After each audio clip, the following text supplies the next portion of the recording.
Ever since Kevin Feige and Robert Downey Jr. heralded the arrival of Avengers Doomsday at Comic-Con 2024, fans have been clinging to any scrap of news they can find about this hotly anticipated sequel. What is Doomsday really about? Why is Downey playing this iconic Marvel villain? How will this film cap off the MCU's multiverse saga?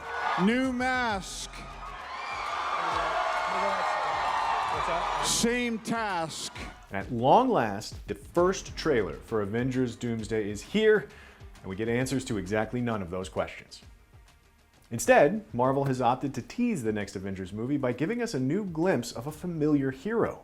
Chris Evans' Steve Rogers will be back for the fifth Avengers movie, and he's got a baby in tow. In some ways, this is indeed a big reveal, giving us hints about the plot and direction of Doomsday, but in other ways, it's a surprisingly disappointing way of kicking off the film's marketing. Why is a movie that's supposed to bring together the current generation of MCU heroes so preoccupied with the former Captain America? Let's discuss why this teaser has us a little disappointed. The cast of Avengers Doomsday is going to be massive, as evidenced by the live stream from a few months back featuring dozens of actors, chairs, and culminating with Downey himself. But the first teaser focuses on none of those actors. Instead, we get the first confirmation of the pervasive rumor that Evans is reprising the Steve Rogers role in Doomsday. Trying to get me back in the world? He's not only back, but he apparently has a pretty big part to play if he's getting his own teaser. And if that teaser is the first thing that we see. The short trailer is more of a tone piece than anything that sheds much light on the plot of Doomsday. We hear a somber piano rendition of Alan Silvestri's iconic Avengers theme and see the sun-drenched scenes of Steve riding his motorcycle home, handling his old Captain America uniform, and cradling a newborn baby. Clearly, retirement and domestic anonymity are treating him pretty well. And that is about it. The trailer then cuts to black and promises Steve Rogers will return in Avengers Doomsday. The footage then ends with the countdown timer to Doomsday's theatrical release in December of 2026. On the surface, this teaser doesn't do much more than confirm Evans' appearance in Doomsday, which is nice and all, but it was already pretty widely assumed he'd be back in some capacity. So why not just throw a Chris Evans chair in along with the rest in that previous live stream and leave it at that? Now, the emphasis on Steve and Peggy Carter's child is an interesting wrinkle, though. How will the baby factor into the plot of Doomsday? What does it mean that Steve and Peggy had a baby in the first place?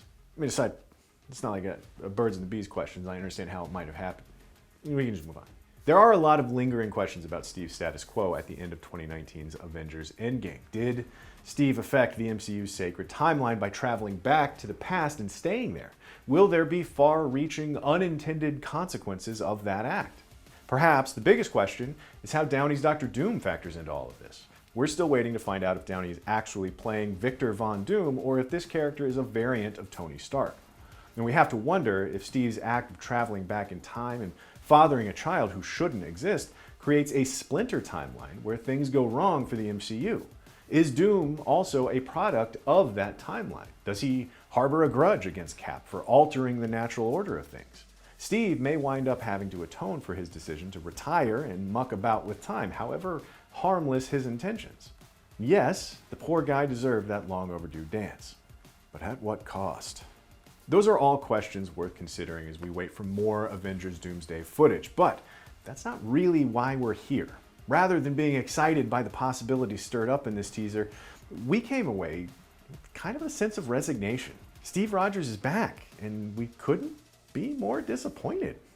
Don't do anything stupid till I get back. How can I? You're taking all this stupid with you. Now, to be clear, we're not disappointed that Evans is returning to the Marvel fold. Steve's story in Endgame wrapped on enough of an open-ended note that there's obviously still more to explore with the character. The problem is more the way in which the trailer suggests that Steve is going to be a focal point of Doomsday, and by extension, Secret Wars 2. Let's hear it for Captain America! It's no accident that Marvel is making Evans' character the sole focal point of the first Doomsday footage. They're telegraphing the fact that he has an integral part to play in this story about the Marvel multiverse collapsing. Again, we have no problem with Steve playing a supporting role in Doomsday and Secret Wars. He's still the hero so many other characters revere and respect. He has valuable experience to bring to the table, and as the walls between universes begin to crumble, there's plenty of potential for Evans to have fun playing multiversal variants of Steve Rogers. That is America's ass. But if it's really the case, why is he being positioned as one of the main characters of Doomsday? Hasn't Steve had his time in the spotlight by now? What about the many characters Marvel has spent the past 7 years and 3 phases introducing? Heck, we even have a new Captain America already in Anthony Mackie's Sam Wilson. Can't imagine he'll get his own trailer. Or what about other major players like Simu Liu's Shang-Chi, Pedro Pascal's Mr. Fantastic, Letitia Wright's Black Panther? What about Florence Pugh's Yelena Belova and her fellow new Avengers? It's a cast that deserves an awful lot of individual trailers.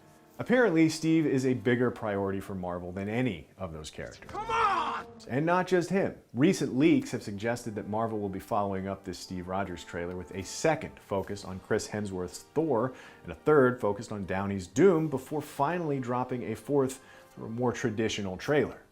Now, assuming those rumors are true, and this first trailer makes it seem like they are, that means Marvel's early marketing for Doomsday will center entirely around the core trinity of Evans, Hemsworth, and Downey.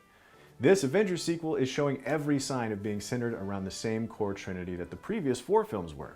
Is this 2025 or 2015? And that speaks volumes about Marvel's approach to Doomsday and their lack of faith in the newer characters they've tried so hard to establish post-Endgame.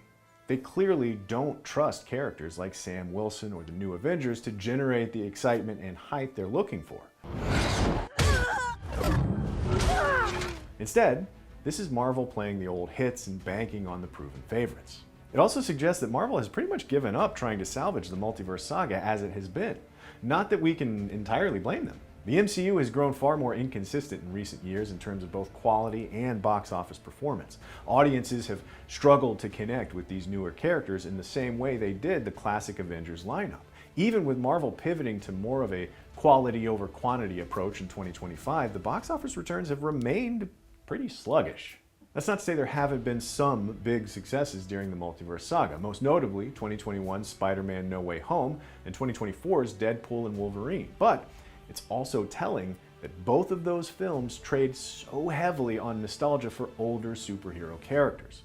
No Way Home probably wouldn't have soared past $1 billion without the help of Tobey Maguire and Andrew Garfield.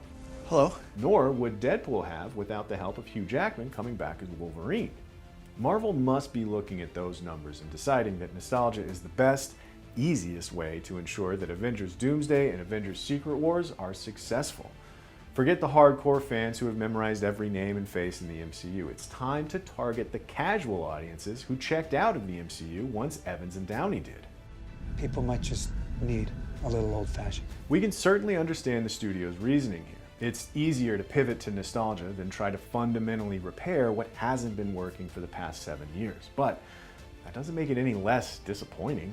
Flawed or not, there's still a lot of potential in the current MCU. The whole problem with the multiverse saga is that Marvel has spent so much time and energy introducing new characters and not nearly enough on bringing them together and building connections between them. Hell, the out-of-continuity Marvel Zombies series did more on that front than anything else. Doomsday should mark the point where Marvel finally addresses that fundamental flaw. This is where we finally see 2 teams of Avengers butt heads while the fate of their world and countless others hangs in the balance. This is where those newer characters have to finally sink or swim.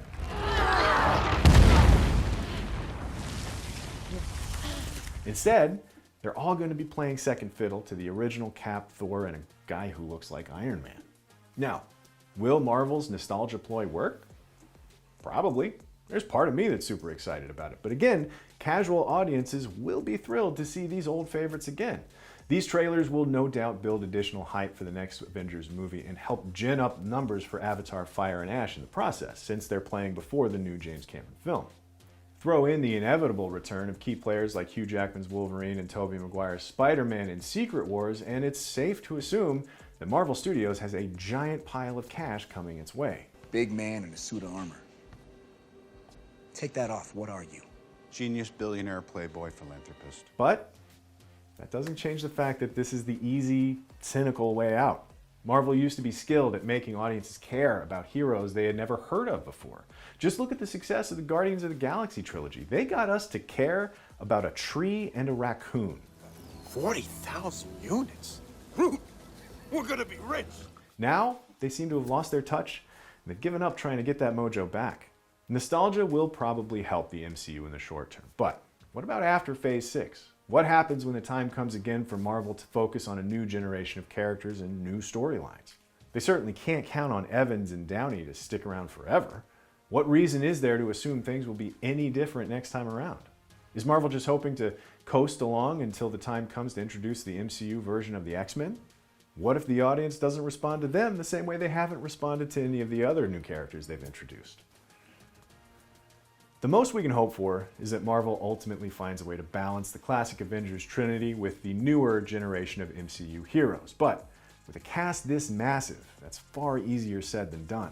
Doomsday is a make or break moment for the MCU, and Marvel has opted for the easier path. And we'll see how well that works out for them. Ultimately, I'm sure they'll be fine. Anyway, that's why we're a little disappointed in the first teaser for Avengers Doomsday. Let us know what you think about it in the comments below, and for more on the Avengers and all things Marvel, be sure to subscribe to IGN wherever you like to watch.